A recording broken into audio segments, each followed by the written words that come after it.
Can you hear me? Arf! Oh, arf! Oh!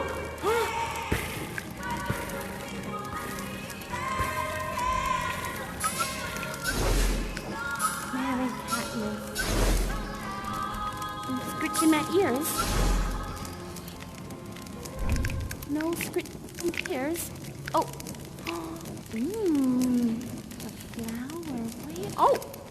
You again? Are you here for Catmas again? Are you here for Catmas again? Don't you wear your appropriate Catmas hat?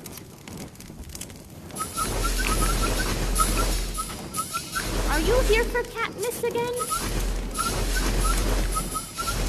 You don't know? Oh. Have you all celebrated Catmas? No? Okay. Well, there we go. Now you're ready for Catmas.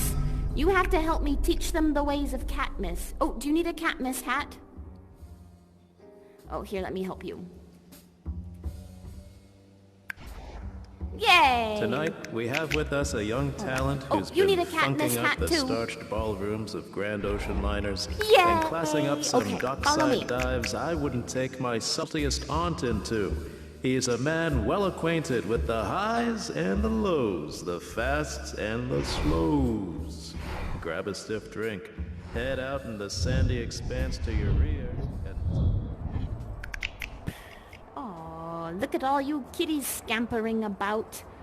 Okay, come close, come close. So as you know, today is a very special day because I am a new kitten, and today is my first Catmas, which is to be celebrated. Sometimes we have catnip trees, and you place an ornament on your catnip tree that says, baby's first Catmas. No.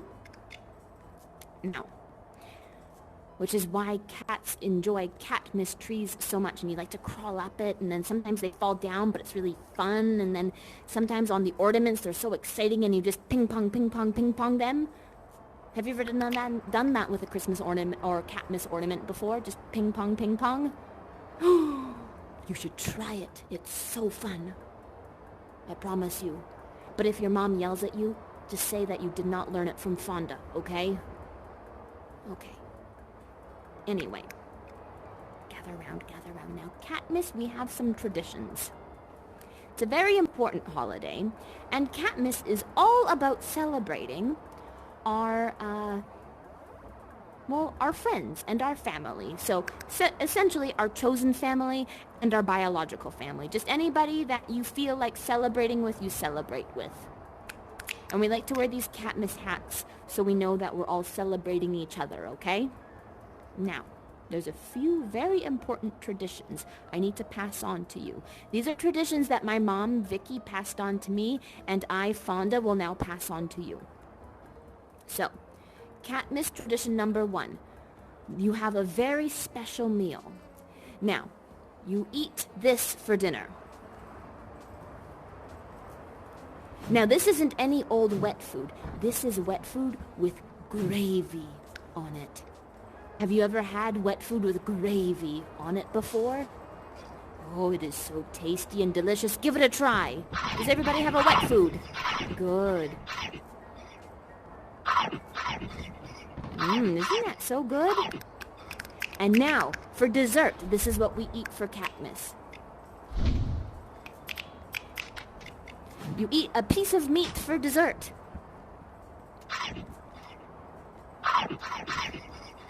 Isn't that lovely? Oh, there's one more left. Has everybody had a little piece of meat? Oh, eat meat, grow strong. So good.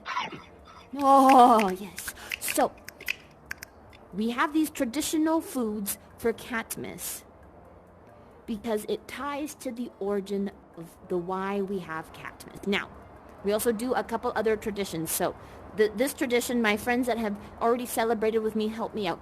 We make a circle, and then we face the back of somebody's head. So you all have to face in one direction. So you turn around so I can face the back of your head. And then you turn around so you face, there we go. Everybody has the back of their head. And then it's called a scritch train. And you go scritch, scritch, scritch to the ears in front of you. And then everybody gets to, yeah, exactly. Scritch, scritch, scritch. Isn't that so nice? Everybody gets scritched at the same time. Oh, isn't that good? And now you turn around and you do the other side.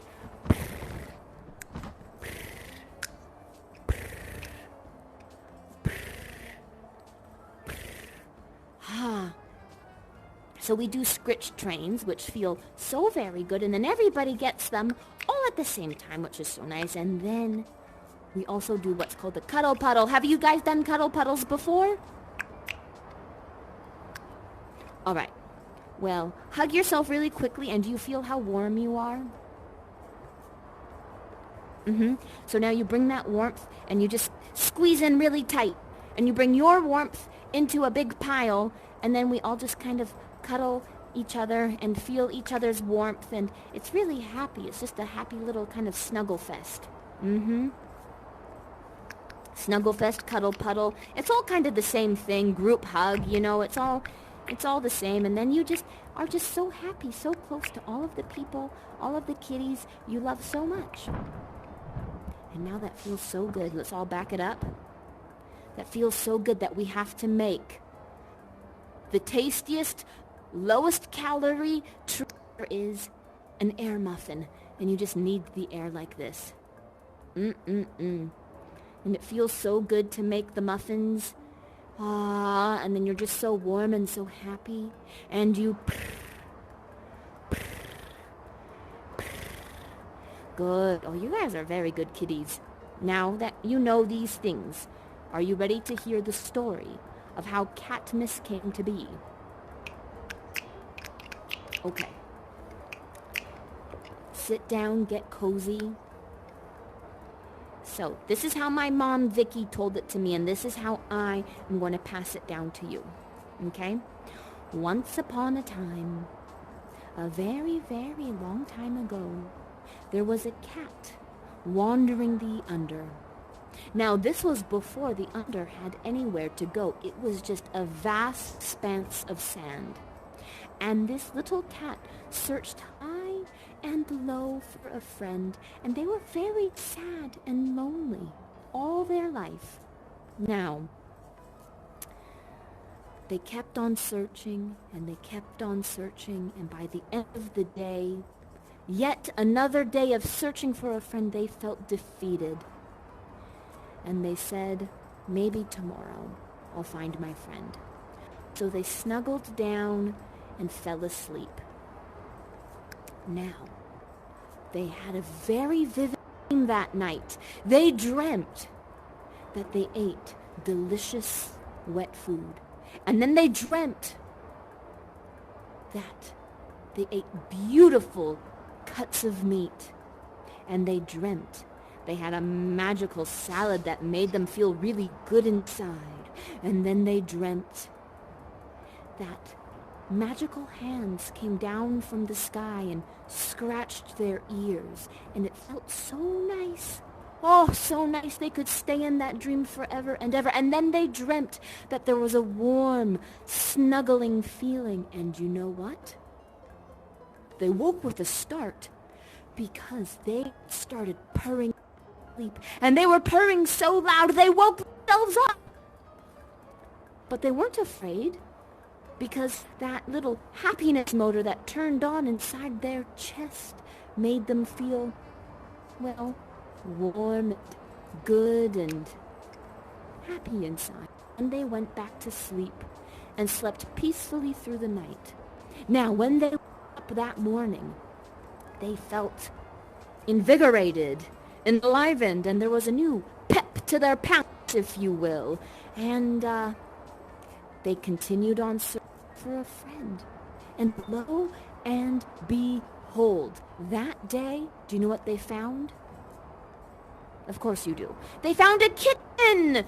And that kitten was so sad and so lonely and so cold and so hungry that that kitty scooped up that kitten, and just in her dream, she gave them food and delicious cuts of meat, a little sprinkle of some magical green salad, little bit of scratches behind her ears, a little snuggle to warm them up. And do you know what that kitten found? That kitten found their happiness motor. And that kitten started purring and purring and purring like that kitten did not know. That kitten did not know how to purr until that very moment. Now, from that event on, the cat and the kitten considered themselves family. They may have been from different moms. They may have been from different dads. But that friendship was so tight and close that they considered themselves family, which is why on Catmas we celebrate the origin of the purr and what we consider family, whether it's biological or chosen. And we celebrate the happiness motor. And we celebrate the happiness motor in ourselves, and we celebrate the happiness motor in our friends and family. And that's all. That's what Catmas is all about. Finding that happy purr, those happy purrs. Oh, you liked that? Have you found your happiness purrs yet? Oh, you have? Oh, yes. Have you found your happiness purrs? Oh, your motor is turned on? Is it well tuned? Is it revved up and ready to celebrate Catmas? Oh, okay, good. Is your motor on? Is it humming really loudly? Oh, that's just how it should be done on this day in particular. Now, I'm going to continue to spread the Catmas cheer. But you all have a very happy Catmas, and I will see you soon. Ruff!